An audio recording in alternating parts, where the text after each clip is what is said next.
Hello, welcome back to Three Talking Rabbits. I'm Gail, and today we are painting the Patrons Tarot deck. Alright, so this is the 9 of Batons, staves, wands, whatever. And for some insane reason last night, I decided to turn this into a night scene. Alright, Gold Dragon. I'm just going to start by putting a wash over the entire dragon. It occurs to me that I did not paint the dragons or draw in the dragon's other arm. I think I had, and then I erased it because it was like awkward.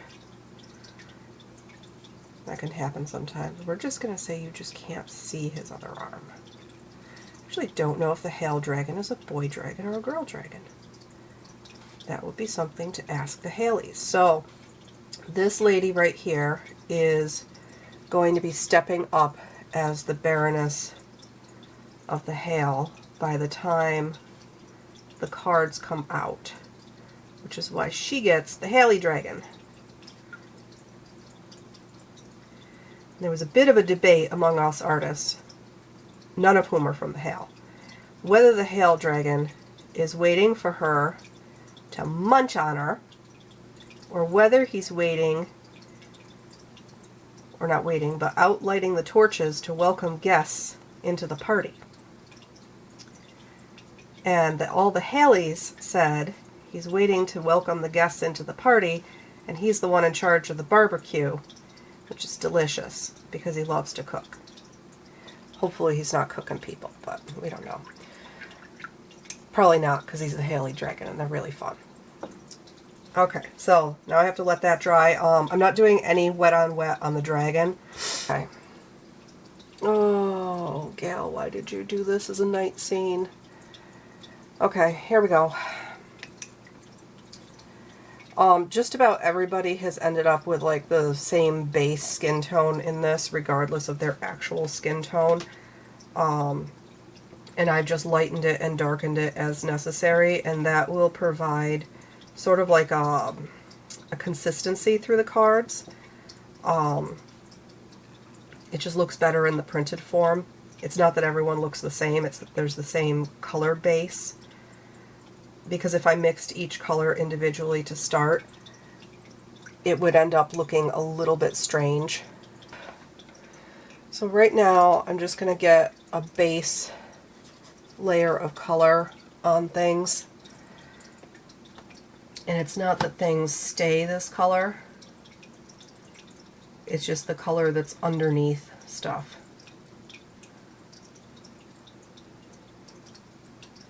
At this point, with the drawing done, it's sort of like a paint by number right now. I'm minimizing that because it's actually harder than that, but it's kind of close to that. All right, she has blue eyes. This doesn't really show in the card itself because it's too small, but it does show up. You know, the patrons get these paintings, so you know it's a portrait of them that they're going to have in their house. All right, so I went over her mouth with the skin tone, and now what I need to do is pull that out. Teeth are not white. We have this idea in America that teeth are white. They are not. They're sort of somewhere between like a ivory cream color, yellow. They can even be naturally like a light brown. And we just have this desire in our country to have these perfectly white teeth. Totally unnatural. But it's an aesthetic that we enjoy. I mean, people can have blue hair, that's fine. Let's see. She's going to have some light from the torches, which is going to match the light in the light source in the image, you know, my reference image, because that will make my life easier. And all I have to do is put the yellow and the orange in those areas. Okay. I got some green overlapping. I want to pull that out as long as I'm pulling colors out. Okay, that's black. So I spilled over here, but it doesn't matter because that's black. You know what, I'm going to pull it out anyway because my black is really Payne's gray. And it's like, there was another color here, and I gotta show it to the world. Okay. Her skin tone has dried a little bit, so I'm gonna come back in.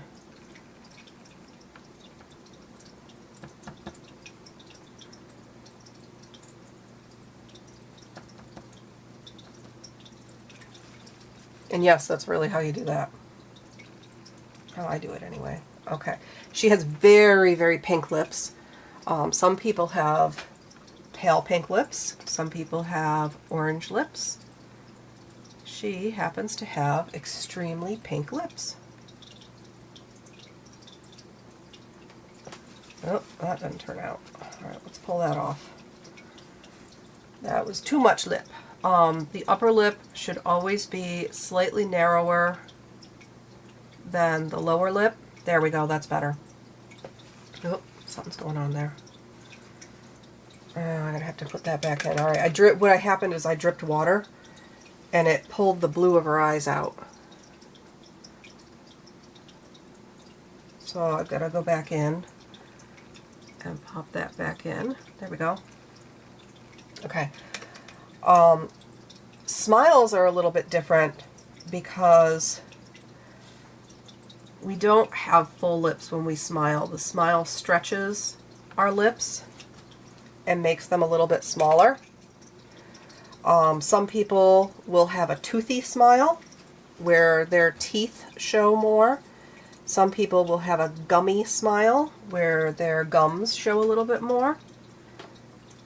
And it just depends on the person. She has a little bit of what we would call a gummy smile. You don't want to make a person who has a gummy smile have a toothy smile because then they don't look like themselves. But you also don't want to make them be like, I have no teeth, I am all gums, because then, again, they don't look like themselves. So I went a little bit nuts with the gum color, even though in real life the gum color is closer to the lip color. If you make that too big, it just doesn't look right. Okay, we're doing pretty good there. And I'm distracted right now, and instead of putting a base color on everything, I'm fussing with her face because I'm talking to you guys. Not your fault. Okay. That is there. She has what I call happy cheeks when she smiles, where the fullness of her cheeks really pops.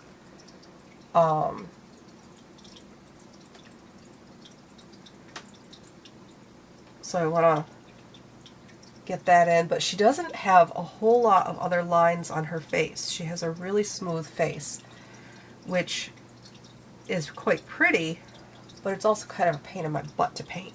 I like painting people with good character, as in lines on their face, because it makes my job easier.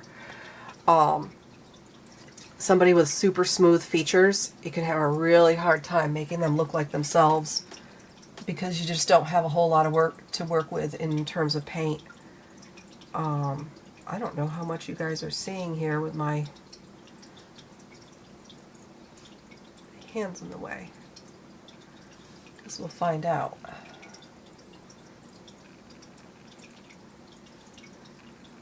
Okay, and her lower lashes on the outside are quite prominent. There she is.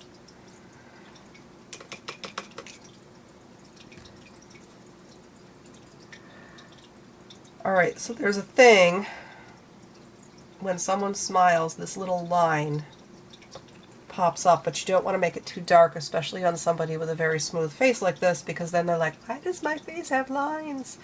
And it shouldn't. But you want to get that contour change in. Okay.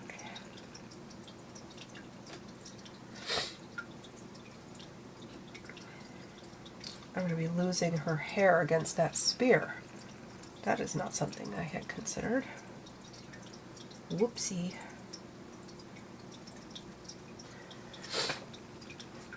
I'm sorry for sniffing, everybody. I have allergies, and it is early in the morning, and my allergy medicine has not kicked in. We're going to redden her hair a little.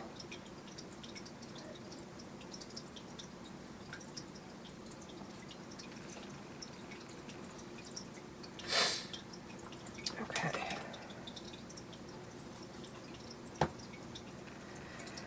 So there's no light on this side of her face. All of the light is coming basically from behind here.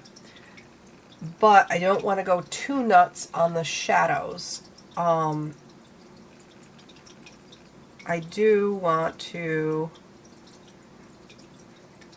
sort of pop part of her face. Well, there we go.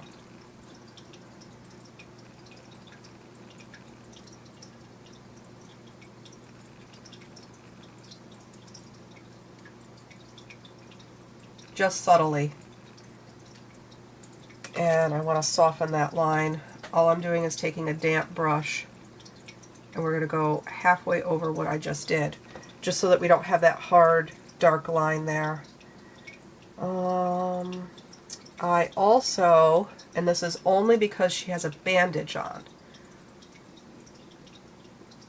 we're going to put the shadow in under the bandage. Alright, let's take a look at what's happened with the toofies. Okay. Generally, I don't do anything with the teeth. Okay? Especially at this size. If this were a larger painting, I might. But if I start putting like tooth lines in there, that's too much detail. No one is going to enjoy that. But I want to get a little bit of just a little bit of shading, you know, to say this is the mouth and it goes like this. Okay. This needs to be in shadow. Like that. Okay, I'm happier with that now. You know what? I'm going to make that the top of her hair. I was going to make this as part of the bandage, but I think I'm going to do this as the top of her hair. Like this, and then the rest of it is bandaged. So it's like not like her whole head is bandaged. I feel kind of bad about like bandaging half of her face here, but it is part of the card. So there we go.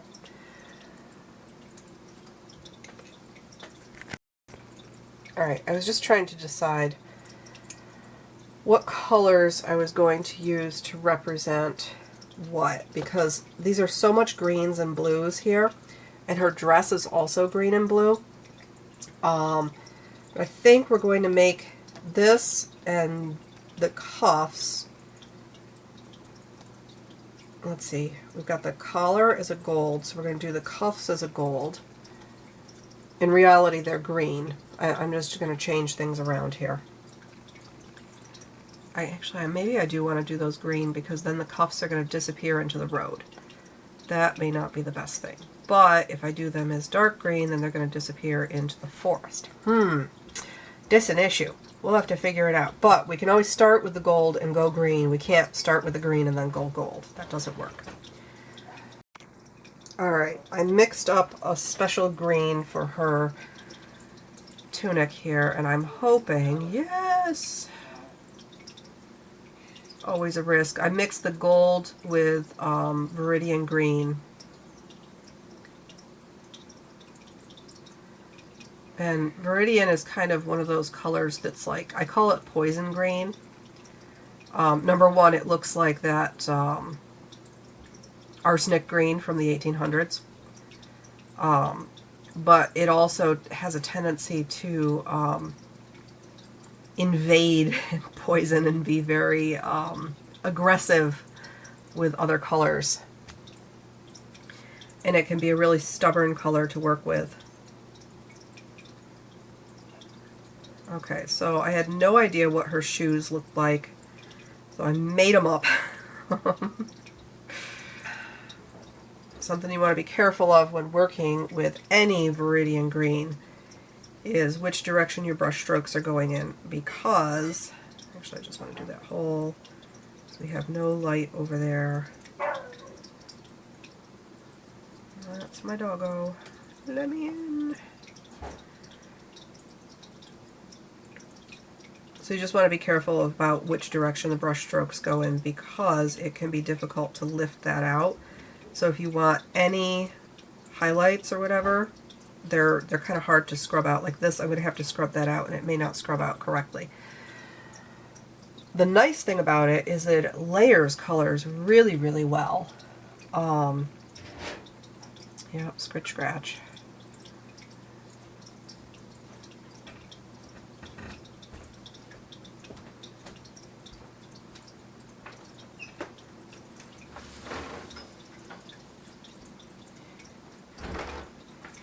This is not the exact color of her dress, so I'm literally making stuff up here.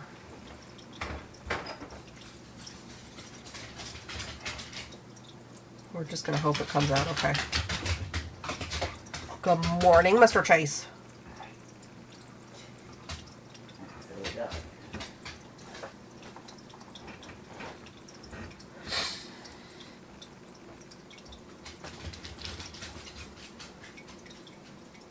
Mr. Chase needs his NAILSCLIPPED, and he knows that word.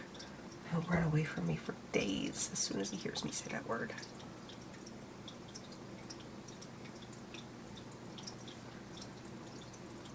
Okay, that'll do for there. And now I need to mix up an upper dress color. Oh, you know what? We can do the feet. I'm going to start with Payne's Gray here. And then I'll decide if I want to have a brown over the top of that, but I think we're going to just go with the black leather. That looks good. Okay. Her pouch is black.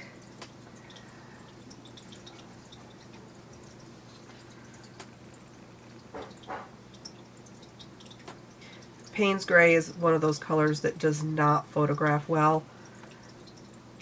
And I should probably use like a lamp black or something along that line, that lines. Can you in this today? No.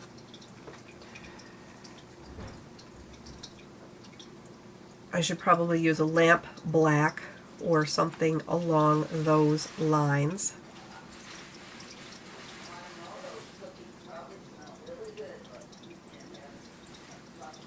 Oh, we made chocolate chip cookies last night. They were the vanishing cookies.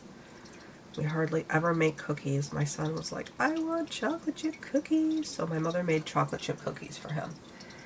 He was delighted, and they were the vanishing cookies. Every time we walked by, there were fewer and fewer cookies on the table. It was pretty hilarious. Okay, I'm going to stop there with the gray because I have to mix up a color for her dress. Alright, I'm taking a chance here. I'm not a huge fan of that. I'll have to brighten the color up. I added ultramarine to the that mix, so it's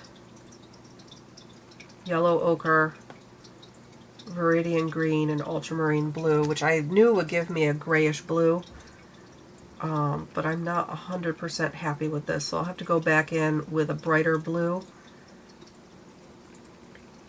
Now the nice thing is that two of these color particles are very forgiving, and I will be able to lift out and layer in as I choose.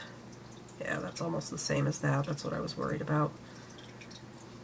I kind of want them to be sort of the same, and I kind of want them to stand out and be different.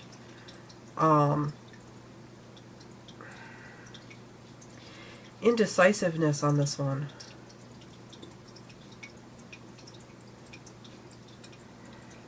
And I'm opting to not use a wet and wet application for this, because two of the pigments are very forgiving in terms of how they interact with each other. I may not have mixed enough. Woohoo! Okay. You can see we are... Alright, I'll let that dry. This is going to be a little bit weird here. It's going to create a line and I'll have to come back in and pull that out after it's dry. But at this point, I need to totally let everything dry because I've wetted a large area of the paper. I can come back over here and work on the dragon a little bit. Yeah. I'm going to drink my coffee.